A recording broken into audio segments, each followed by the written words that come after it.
Hello, you're watching sqadia.com, and today we are nearing our this lecture fetal period, and we are on our fifth session now, which actually deals with the low birth weight. What we will be discussing in this section, we'll be discussing how the birth weight is actually graded, what are the different grades of low birth weight, what are the types of low birth weight, and what is intrauterine growth retardation or IUGR. Average weight of the fetus is about 2.5 to 4 kgs. Now, wherever you read, there's a variation. In some region, it is 2.5 to 3.5. Other take it 2.4 to 4 kg, and on other they would take it 3 to 3.5 kg. But there in European level, there's a difference. In American literature, there's a difference, and in our Asian population, there's slight variation as well. So that is something which can be in our country. Usually, it's 2.5 to 3.5 kg. Average length, it's about 51 centimeter, which is the crown heel length, not crown lump length, by end of the 9 months, which is about 20 inches. Low birth weight is term applied when the weight of the baby is less than 2.5 kg. Mostly these babies are born prematurely. Intrauterine growth restriction is when though the baby is born at full term but do not attain optimal intrauterine potential. That is, although it is born in 9th month, but either it's not that much weight, or the weight is less than 2.5, or its height is less than 51 centimeter, or it is small for gestational age is term applied with the fetus whose weight is below 10th percentile of gestational age. Now we need to understand these two terms. There's a baby which is born at 9 months, and that baby's weight is about, let's suppose, 2.2 kgs, and height is also very small. That is intrauterine growth retardation. Height is crown heel length is normal, although there is a slight decrease in the weight compared to it, but that means if height was achieved, this means the growth potential was there, but baby has not just put on the weight that much which was needed. So if the only weight is smaller than others, then is small for gestational age. But if both the crown heel length and the weight of the fetus is low, then that is intrauterine growth retardation. Coming to the grading of the birth weight, this is how you grade the birth weight. There's low birth weight, then there's a very low birth weight, and then ultra low or extremely low birth weight. What is that? From 2 gram, 2000 gram, or 2 kg to 2.5 kg is low birth weight. From 1 to 2 kg is very low birth weight, and less than 1 kg is ultra or extremely low birth weight. And usually these do not survive because less than 1 kg would be present, or their weight would be present before 6 months, and usually babies born at 6 months usually do not survive. There's a very high unlikely chance that they would survive up to the maturity. Now this is the diagram which is actually we need to understand. Now there are three things which are in on this. This is the birth weight in grams, and normal value is from right over here till almost here. Now they have taken it up to 4.4 kg, but some takes it for almost over here till 4 kg, only 4000 gram. Now this is the gestation weeks. Before 37 is preterm. From 37 till 42 is the normal value. As I told you, if you add 40 plus minus 2 weeks would mean from 37 till 42 would be the limit in between this. And if you see from 42 onward, they are termed as post-term babies. Now, what I'm trying to tell you is that there is a difference between small for age, appropriate for date, and large for date, and how you measure that. This is the chart is showing. If suppose the baby's weight is over here, let's suppose over here. Now, although he's on term, but if you see, the weight would be less than 2.5 kg. So that means although the baby is born at term, but the weight is less than the normal, so this is small for date. If the baby's weight is suppose 3.2 kg and born on term, that would mean it would be born somewhere over here. So at this would mean that it's born on term and weight is normal, this is appropriate for date. And if the baby is born on term but the weight is larger than the normal, which is more than 3.5 kg, then it is termed as large for date. But usually if you see over here, this is the normal line. There is no very high likely chance that you have a baby which is normal weight or a high weight and still preterm. Usually the preterm babies have a low weight. If you can see over here, at 33 the weight is usually 1.2. So this is how the weight progresses. And preterm babies are with intrauterine growth retardation babies are usually with low birth weight. Coming to the different types of low birth weight, there are two types based on the origin, could be preterm or small for date. In preterm, it is less than 30 weeks completion or account for the one third of it. And then if there is on term or post term, but they have actually small for date, which means that although the baby is on term, but the weight is less than the normal value. And they account for two-thirds of the low birth weight units. So coming to the intrauterine growth retardation, about 1 in 10 babies have a intrauterine growth retardation. And what are the increased risk? If there are neurological problems, there will be congenital malformations, meconium aspiration, hypocalcemia, hypoglycemia, respiratory distress syndrome. All these factors can be lethal to the health of the baby. So with increased IUGR, all these issues can be present. In adults born with IUGR at increased risk of obesity, hypertension, hypercholesteremia, cardiovascular disease, and type 2. What does this mean? Actually, is that if a baby is being born with intrauterine growth retardation, somehow with advanced in medicine so much that now you have a neonatology and neonatal ICUs as well available. Somehow that baby survives till infant and then grows to become an adult.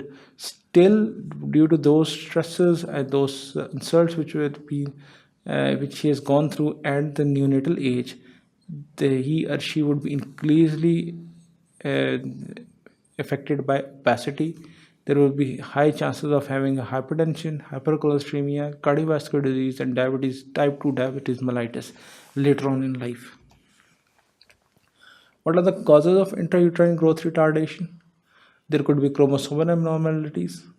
There could be teratogens. Teratogens include those drugs, certain things which are taken by the mother during the first 3 months, during the embryonic phase when everything is dividing, and result this could be catastrophic.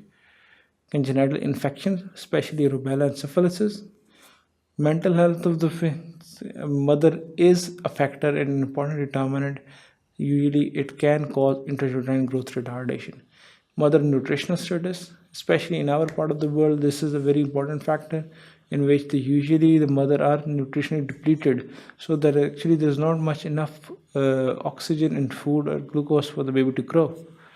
Use of tobacco, alcohol, and drugs by the mother. Now, this can be happening in other parts of the world. There is a huge use of drinking during pregnancy, but alcohol can have a very detrimental effect on the growth of the baby. There could be multiple pregnancies, that if there is a twins or triplets, now there's not unlimited space available. So if there is normally a uterus is on average uterus size, and if instead of having a one baby there are two babies present, there will be not enough room for them to grow. So definitely those two will be smaller for the weight of the as compared to a normal baby. All there is a placental insufficiency. Placental insufficiency, this results in there is not enough oxygen and glucose going to the baby so that it can grow. This could be like in terms of preeclampsia and all that, this can be disastrous. And sometimes this intrauterine growth retardation can progress to intrauterine death as well. Coming to the genetics of intrauterine growth retardation, usually during the fetal period, insulin-like growth factor is responsible for all the mitogenic and anabolic effects. Potential growth of child depends on growth hormone mainly rather than postnatally growth of child depends on growth hormone mainly rather than IGF. Now there's a difference. Intrauterinely, it is the insulin-like growth factor which is actually stimulating growth via tyrosine kinase pathway. But postnatally, it's the growth hormone which causes the growth of the baby. Mutation in gene encoding for insulin like growth factor 1 in utero leads to intrauterine growth retardation. So, if a baby is born with the intrauterine growth retardation, what needs to be done. Now there are certain things we can do at home, and certain things can be done at hospitals.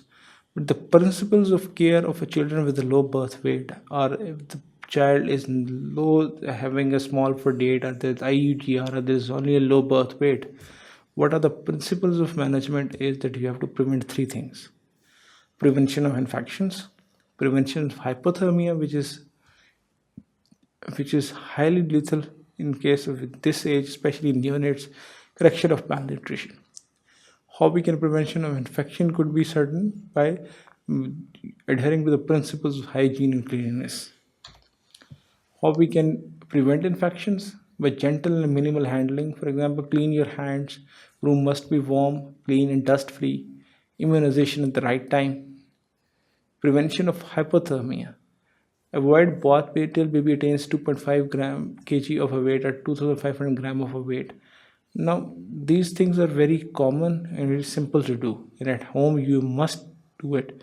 I don't recommend washing hands too often, but at least normally when you're handling a baby, you should wash hands if your child has a low birth weight. The room must be warm and should be, especially during the winter season, room must be kept warm. Cover baby with the clean and dry and warm clothes. Bottles filled with warm water and covered with thin cloth are kept on both sides. Our baby without blanket is kept near 16. Now, there's a different mechanism of how to keep them warm. One option is just cover them in clothes. The other option is that instead of just not only covering them in the clothes, you wrap them up in sheets properly in blankets, and then a warm water filled bottle should also be kept alongside it so that the heat is transferred through the convection and conduction from there, those bottles as well.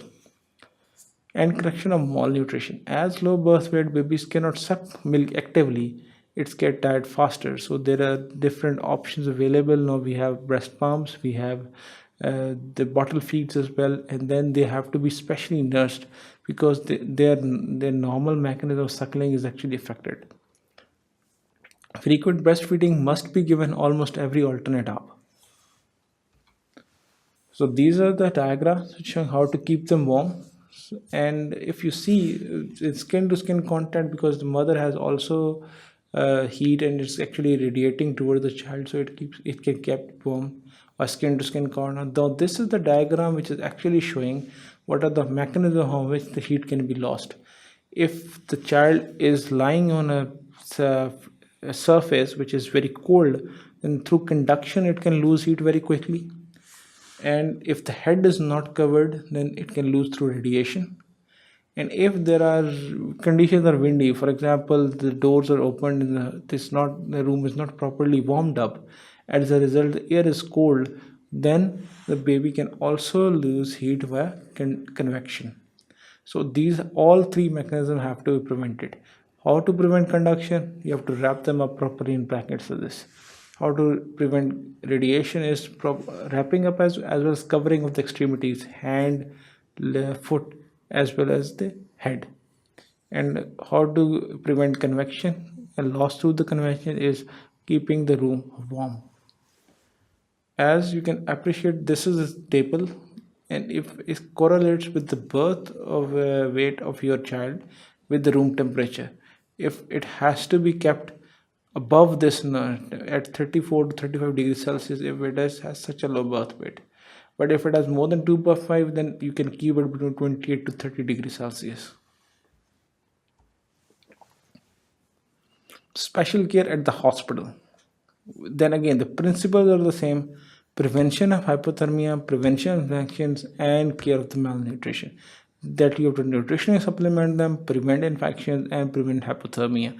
If you can do these three things in children with a low birth weight, their life can be easily saved. Prophylactic antibiotics in hospitals, we have antibiotics available, so that can be used to prevent infections. Separate nurses for feeding and toilet attending. Barrier using prevent cross infection, especially in hospital. There are other babies as well who are also infected, so cross infection is another big problem which occurs, but that can also be, there have to be specific mechanisms, especially incubators could be one incubator for one child in which there's no cross infection is occurring at the time. prevention of hypothermia. Child is kept under an incubator. Now in hospitals you can have an incubator in which the temperature can be adjusted. It maintains the temperature and humidity and O2 supply till the weight increases to 2 kgs. And there is careful monitoring of O2 supply as well. Now in children you need to understand that you cannot increase anything in access, you cannot decrease anything in access. Doing increasing or decreasing from a certain value would have a very detrimental effect. If you give too much oxygen, although oxygen is something which is necessary for us and as an adult, but if you give too high oxygen, this could lead to retinopathy of prematurity. Actually, retinal vessels grow over the retina and results in the vision loss. And if there is low O2, this could result in hypoxia and cerebral palsy. That is actually the brain is oxygen starved and is unable to function properly.